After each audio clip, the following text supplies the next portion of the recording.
Good Saturday morning. This is the Great Basin Fire Potential Briefing, Saturday, June 29th. Look at precipitation the past 24 hours. Very little across the Great Basin. Lightning also minimal. We did have new fire starts here in the red, existing fires in the yellow, so activity is picking up. Precipitation, not much on the left-hand side over the past 7 days, over the past 14 days also, other than some isolated higher terrain areas. I got a ½ to an inch in these green areas. Great Basin has been mainly dry, and we see that on the ERC conditions. A lot more yellow and oranges on the map, and the upward arrows pointing up towards increasing ERCs, so fuels are continuing to dry out. Of particular concern are the 10-hour fuels, which are best analogous with grasses, and you can see a widespread area of red here, 3 to 4%. Basically, it's as dry as it gets in a lot of those areas. So the grasses have cured out in a lot of areas. Of course, the Arizona Strip and Nevada and Utah and even parts of southern Idaho and even parts of far southwest Wyoming in the lower elevations. A look at 100-hour fuels shows they have also dried out quite a bit. The normal is gray, record levels are red. You can see here across northwest Utah, the 100-hour fuels drop between normal and record levels, near normal levels across parts of southwest Utah, and down towards far southern Nevada and the desert also a little bit below normal, which is significant since this is about the driest time of year. However, the live fuel moistures continue to tell the story that up here in northwest Utah, sagebrush still considerably above normal, about 170. Normal is about closer to 100. Similar story here in southeast Utah. Sagebrush even has more moisture. Further down in southern Nevada, the sagebrush is starting to come down to about 125.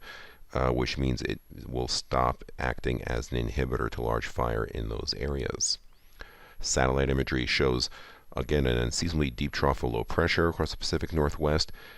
This moisture you see here are remnants of what was once Tropical Storm Alvin, and so it's not monsoonal, but there is mid to high level moisture, and this could bring some showers and thunderstorms to parts of the eastern Great Basin over the next 2 days. So this afternoon we see some of that moisture from the remnants of Alvin pushing up into southeastern portions of the Great Basin. Otherwise, pretty strong wind gradient with these 500 millibar yellow height lines close together. For that reason, we have high risk, and it's fairly localized here in southwest Utah. Wind field should be a little lighter, and there should be some higher clouds further south and west. You can see that on the wind field. The most significant winds down here in this portion of Utah. This might be an outflow boundary, but it's in these areas of southwest Utah we have the most concern. Humidity levels, southern areas, single digits to low teens, even teens into southern Idaho. So we go into Sunday. You can see that big blob of green. That's moisture from Tropical Storm, or the remnants of Alvin. So we'll see a lot more high and mid-level clouds through here. Not so much sunshine, cooler temperatures, more shading, also some scattered light precipitation. Notice a lot of areas that were in the yellow have turned into the green here in Utah and parts of Nevada. Wind field, again, out of the southwest. These are outflow boundaries from thunderstorms, not gradient wind fields. Notice some of these humidities. We're seeing 20s and 30s in some areas of Utah. Everything's perking up a several percent.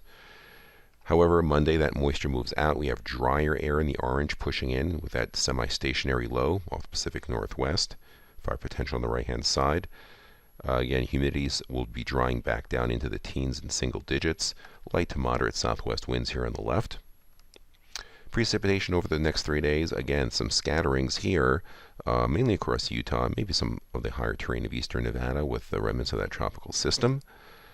As we go into July 2nd, again, no real sign of the monsoon.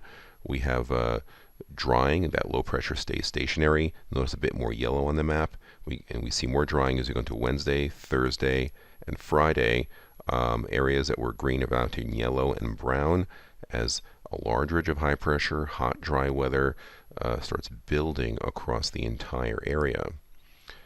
7-day total precipitation other than what we get this weekend with the tropical system, none. So fuels will continue to dry.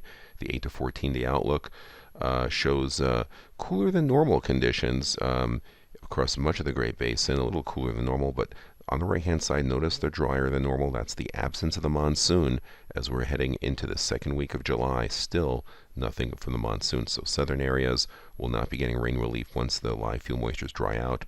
Fire potential could become significant in those areas. This concludes our briefing. Have a great day.